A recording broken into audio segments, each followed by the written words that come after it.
Every time I get involved with doing, especially a coffee set, I'm very challenged by just the whole idea of how it's going to be accepted in the space. In this case, the Seattle Art Museum is a place that gives me a lot of freedom. It's very inviting to the art that comes in. It is going to want art, accept art, and want people and accept people at the same time. So when I've been thinking about that, I started to feel like I wanted to deal with a concept around this whole idea of performance.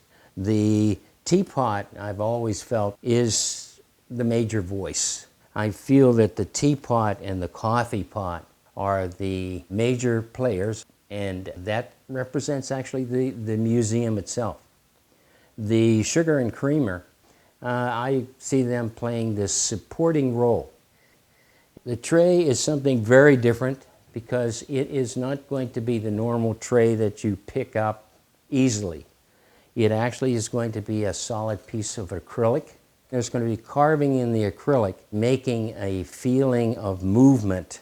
The coffee pot, the teapot, the sugar and creamer will be sitting on top of a new type of silver. It's called argentium. The concept is one of movement. It's going to feel like the whole set is floating in a transparency. For, I think, the relationship to the museum because of the constant change. The constant change of the art, the constant change of the people. People moving constantly around these pieces, through these pieces, and above these pieces.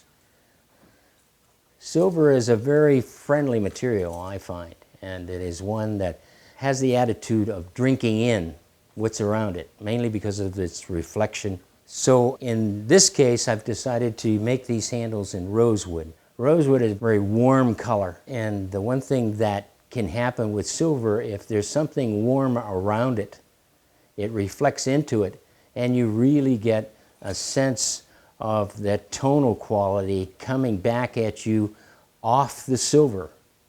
And that whole relationship there helps to marry the piece together. The creamer and sugar, in this case, the handles are going to sweep around the piece, as well as it holding the piece in position. It's also going to become a handle where you're going to be able to pour. The one process that I really sort of let the individual find themselves is in the process of chasing and repoussé. Now, chasing is a process where you're starting from the outside and working the metal in. Repoussé is when you get in the inside and you push the form out. Before I even chase and repoussé, I smooth the whole surface out with a planishing hammer. None of this is sanded or filed or anything. It's all done by hammers. Then you fill this piece with pitch, the black substance that heated becomes a liquid, but when it's cooled, it's very firm. It allows you then to tool the piece without it collapsing. Well, I filled it with pitch and I chased it, and I took the pitch out and repoussed a little bit more, but then came back with a tool and I chiseled in line, and then I also engraved line in.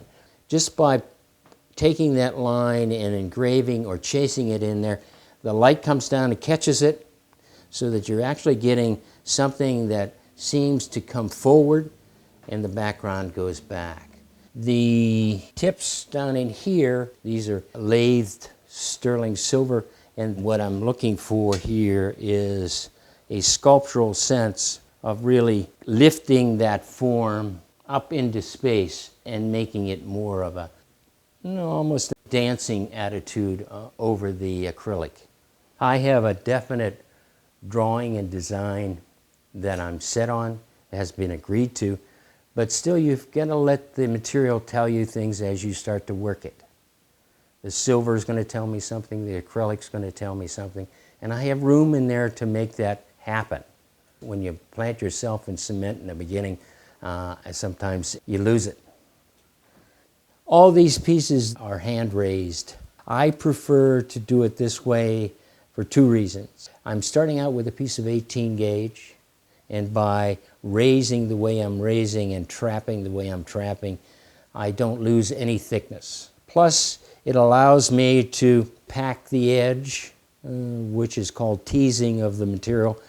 The edge of a piece has so much to say. It's like the punctuation. When it comes up and it's too thin, it's almost like you've ran out of words. The first thing I'm going to do is called blocking. All you do is you put it into a shallow wooden dish like this. I start on the outside.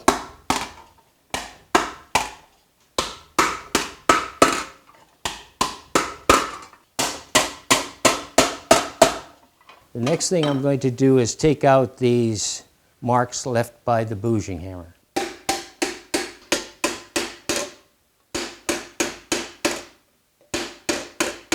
The edge of the stake is actually going to make the baseline. You are just going to be forming the metal over the edge.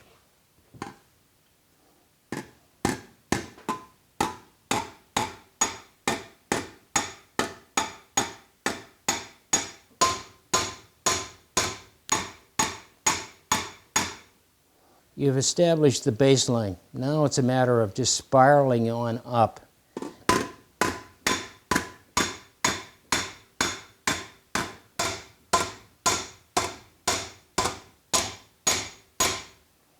Okay, right here, you're just about 1/4 of an inch to 1/2 an inch from the edge. And at that point, that's when you go to your wooden mallet.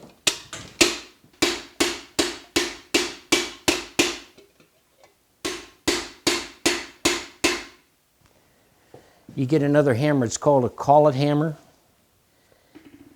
Just rest it in your lap like this and very lightly tease that edge in.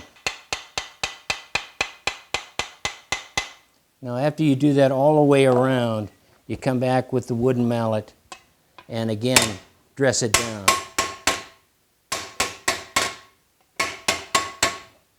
Now if you're consistent about that every time, this should be a very consistent 18 gauge all the way to the edge, and the edge, because you're teasing it, will probably go to about a 16 gauge, which is a little thicker. And that's the signature of a handmade piece. As I've done different coffee sets, and I've mentioned this before, it is the benchmark of the smith. And each of us that call ourselves silversmiths, we really look at the other smiths' coffee set. What you're dealing with here is such a challenge within this set itself. As you start to work with something, say for instance, the coffee pot here. To me, coffee has a stronger sense to it than say tea or cream. I find it very vertical, okay? And then when you get into the tea, I find that tea is a soothing thing. It's important to give it that feeling of lower and broader. In reference to the coffee pot, it's sort of a fun thing. You're here and then you're here. There's a lot of dues you have to pay to form a piece of metal. The community of silver, it's small. The silversmiths at one time were considered very, very respected person in the community. But they're few and far between today. A lot of people just really want things to happen quickly. As you start to stretch a piece of metal and make it, you can see a lot of times why certain metalsmiths did what they did. Because there's certain attitudes that the metal really starts to fight, resist, actually fall apart. Unless you really know how to maneuver that material, how to anneal it at the right temperature so that it'll allow you to make that next step.